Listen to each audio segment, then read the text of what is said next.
What's up, guys? Mr. Knows Books back today with another video, and we're doing things different. So we are talking about Disquiet Gods by Christopher Rocchio, book 6 of the Sun Eater saga. I don't have reactions for this one, and I'm not going to do spoiler free either. And there will be awards. They're just not going to be like they always are. So, I have a feeling most of you watching this video have already read up to this point. Probably read past it. Probably already finished the series. Fantastic. Happy for you. We will get there. But, let's get into it. I'm giving this book 2.5 stars. I don't think this book is very good. I think the chapter, being chapter 40,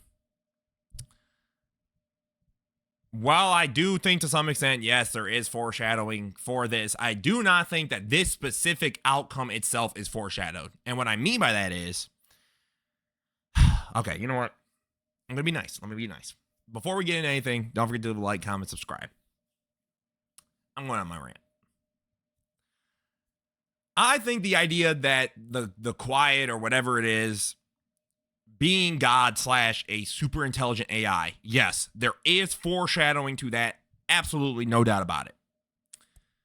I do not think that it was foreshadowed that Hadrian was basically a Old Testament character. Or not character, but Old Testament, I don't know, person. Like a person in the Old Testament, right? God sends a lot of people out on certain missions. Like Samson, you know, you couldn't cut his hair, and the whole idea was, right, like, he was extremely powerful with his hair. Like, he could slaughter people, do whatever he needed to in God's will. Cool. You had Noah. You had Job. You have all these sorts of guys, right? And basically, Hadrian is meant to be that. Hadrian is basically given by the Quiet to be like, okay, you're our guy, allegedly. We'll get into that too. And as someone who is a Catholic, I'm not like the most hardcore Catholic. I'm not going to go out of my way to like speak down to anyone else of their faith or their ideals, as long as you're not saying anything insane. I'm talking about as a human. Forget religion. That's a human. I just think like my intelligence as a man of faith was insulted. Like, I wouldn't understand.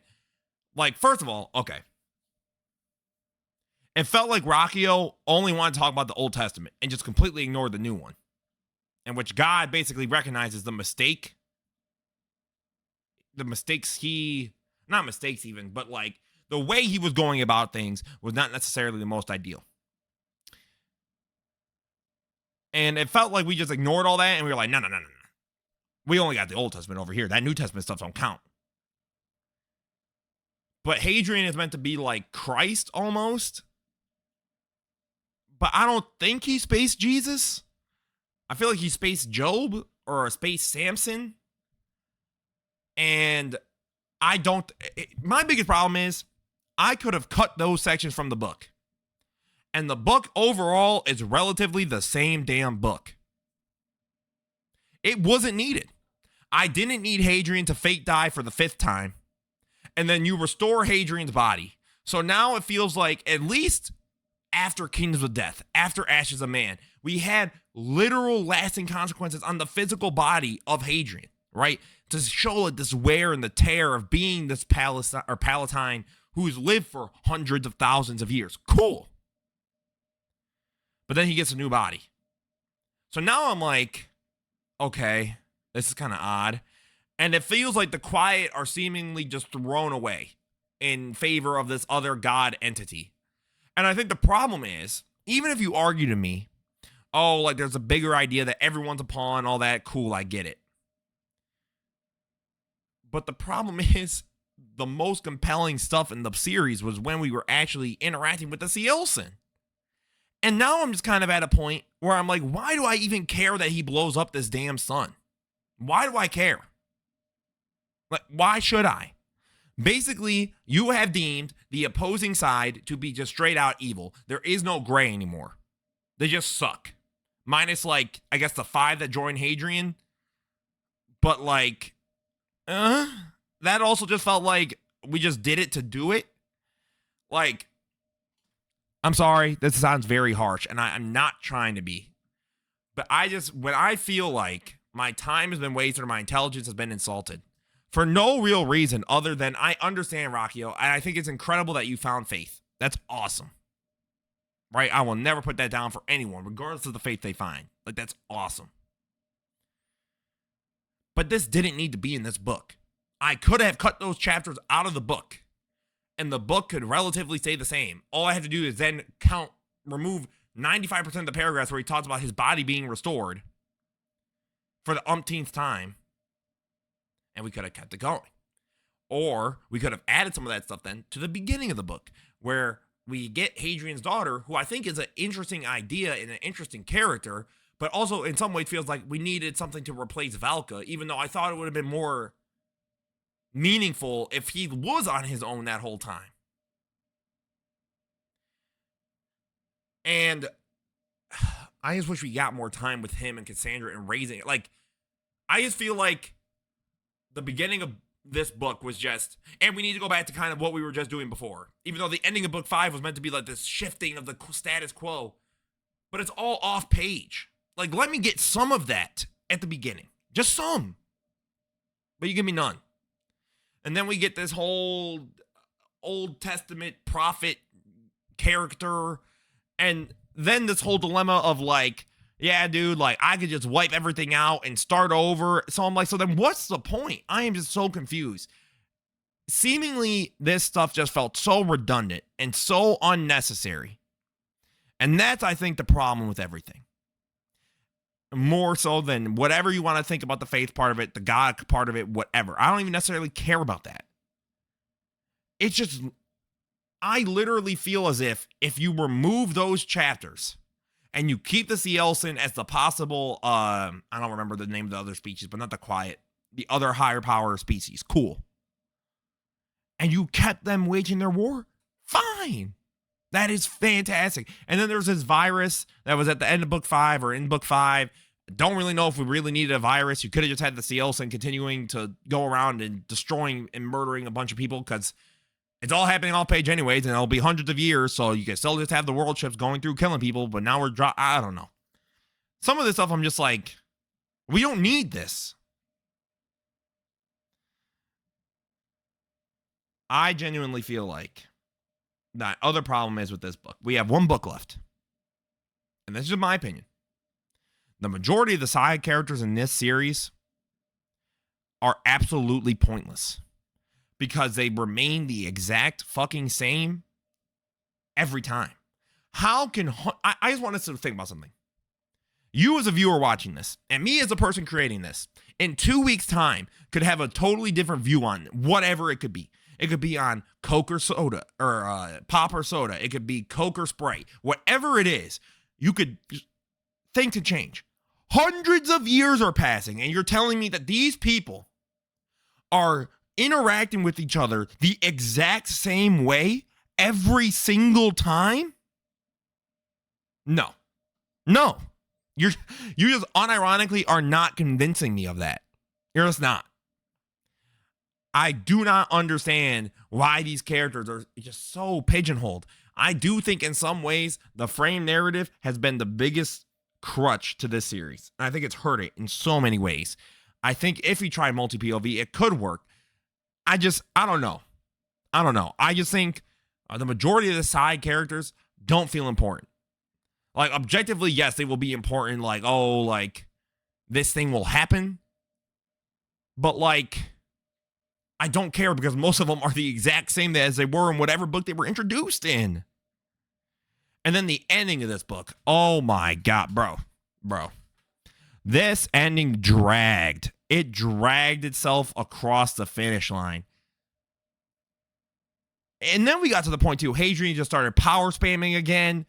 And it's just not cool. It's not cool anymore. Like, now it feels like consequences are just out the window because we need to get to the point where Hadrian blows up the fucking sun. And it's like, fine. All right. That's cool. But what are we doing? At a certain point, we're wasting our time. I feel like these characters could have had so much more into them.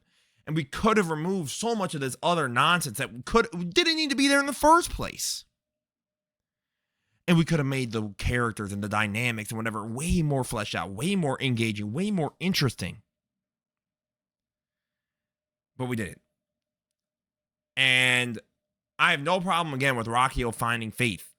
But at a certain point as an author, you have to some extent, separate things. Like, because it does feel shoehorned into the book. Hadrian randomly getting fucking assassinated. It's like, why? What? Like, okay then, like, whatever. And then he just comes back to life anyway. So I'm just kind of like,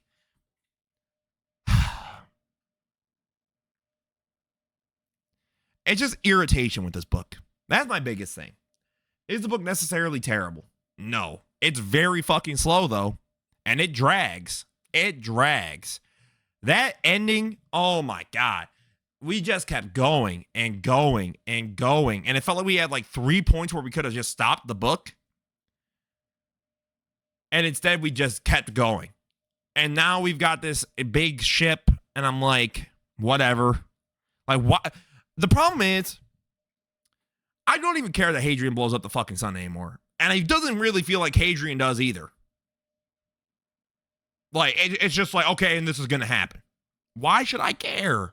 Why should I care? I guess that's my thing. Is as the series has gone on, what made the peak of books 3 and 4 so awesome was it did 2 things. It made Hadrian see the burden of having to destroy that sun. And it felt very real of like, holy shit, like I really might have to fucking do this or everything dies. And the second thing I thought was it gave this meaning of consequence. And it did a great job of narrowing and magnifying the scope at the same time. But now the Seolsen are kind of fucking irrelevant. And they were some of the best parts of the earliest books. And then we had the Karn Segula, right? I think that's who it is. That might be a fucking, No, I was right. Yeah, Karn Sagara. And then we got this whole Karn Sagara stuff at the end. I'm just like, bro, like, why are we doing this? Like, this felt like Rakio went, I need to bring this dude back, and I don't know how else to do it. So, LOL, here's a random new dilemma. God. I'm going to... No. This isn't getting no damn awards either. This ain't getting no damn... No.